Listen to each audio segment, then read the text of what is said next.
If you like this video, please press the subscribe button to subscribe to this channel, and also give it a thumbs up.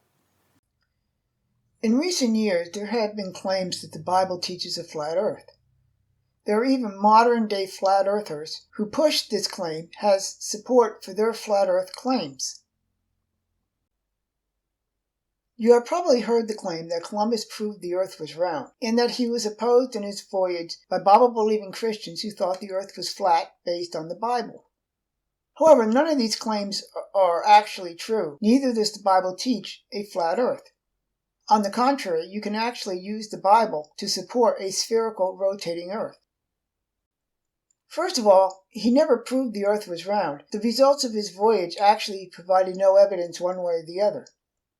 His idea was to reach India by sailing west, and he never made it because the American continent was in the way, and he did not even realize it.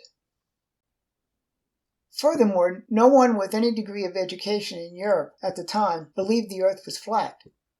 The fact that the earth is a sphere was common knowledge, and a fact that had been demonstrated over 1,000 years earlier.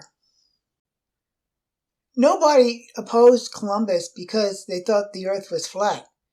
The real problem was that he had an overestimated size of Asia and an underestimated size of the circumference of the earth in planning his voyage. In fact, if the American continent had not been here, it is quite likely that no one would ever have heard of Christopher Columbus. He probably would have never made it to Asia because the actual distance was much further than he thought. If this is the case, why do people think Columbus proved the earth was round and that he was opposed by flat earthers? We owe this bit of fiction to the imagination of Washington Ivey, who wrote a fictional account of Columbus's life called A History of the Life and Voyages of Christopher Columbus. It was this book that got the myth started, and it was actually an attack on the Bible. The first thing that needs to be noted is the fact that there is no place in the Bible where it says the earth is flat.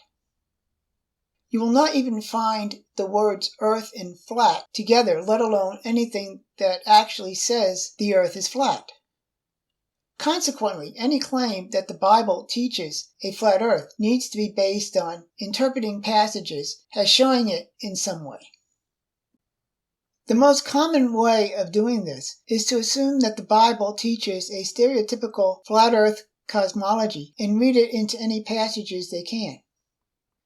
This, of course, makes the argument a form of circular reasoning. However, this is common with most arguments against the Bible.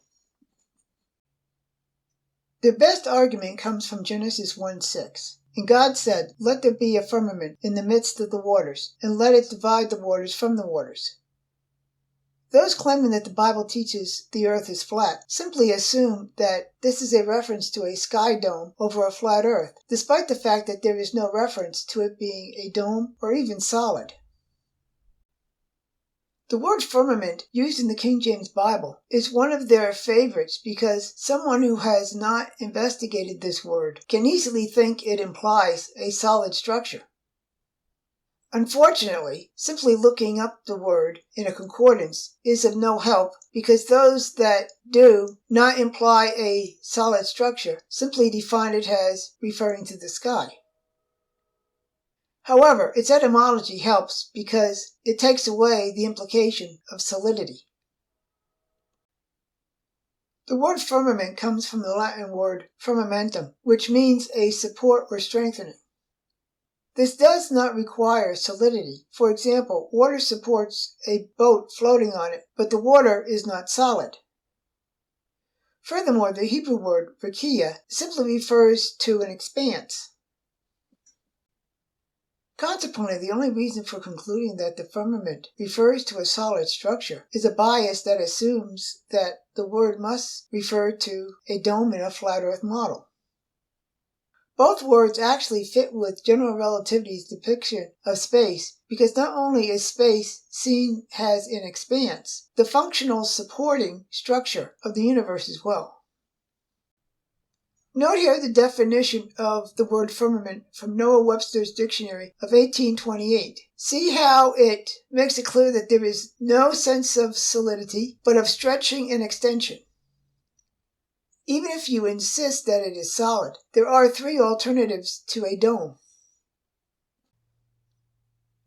A solid firmament could be a sphere around a spherical Earth. This would actually be a logical first conclusion for where the stars are. A solid firmament could be a sphere around the entire solar system. This is, in fact, how it is often depicted in some old drawings of the solar system.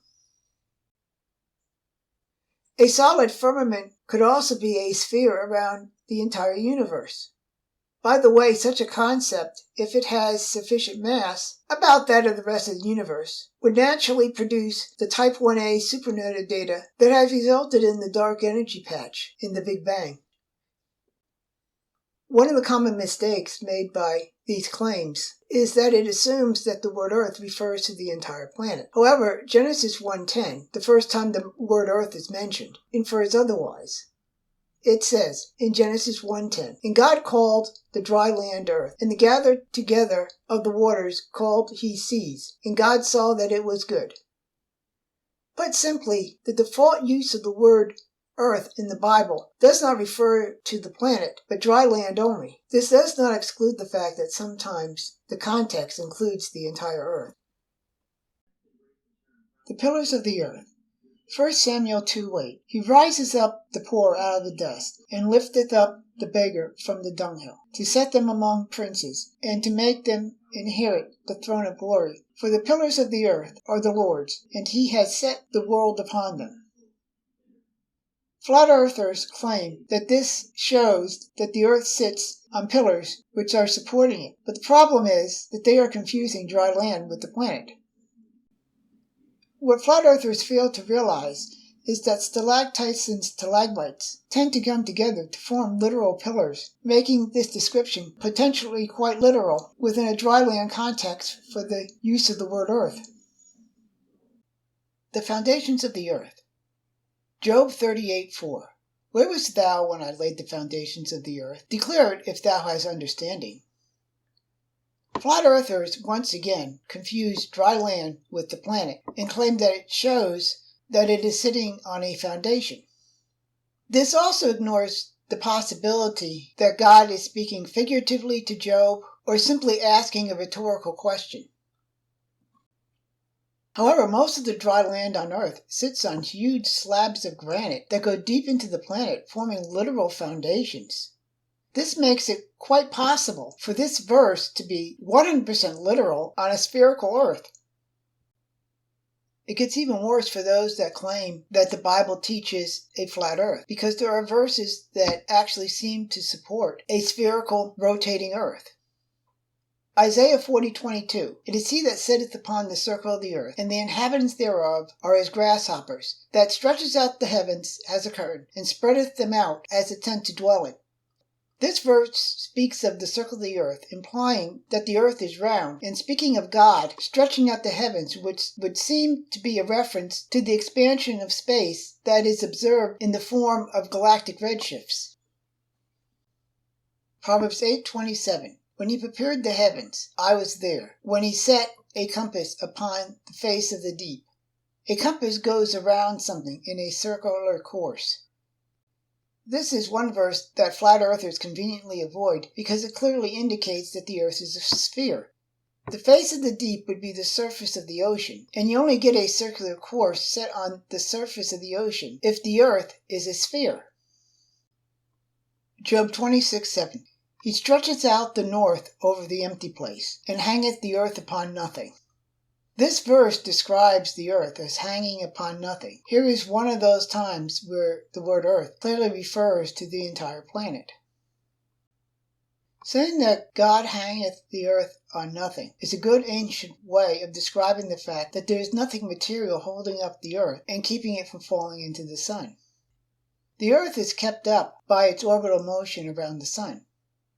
This goes against a flat earth because such models inevitably have the earth supported by something. Job 38:14. It is turned as clay to the seal, and they stand as a garment. Here is a verse that refers to the rotation of the earth. It particularly makes sense when the word earth is seen to refer to dry land. This makes the analogy of the earth being turned as clay a perfect fit to the rotation of the planet Earth. So the Bible does not teach a flat earth. On the contrary, what the Bible does say about the planet Earth is a perfect fit to the earth being a rotating sphere in the emptiness of space around it. This myth is popular among those that scoff at the Bible, and sadly it has nabbed a few Christians in the process. However, it is also a myth that is completely untrue.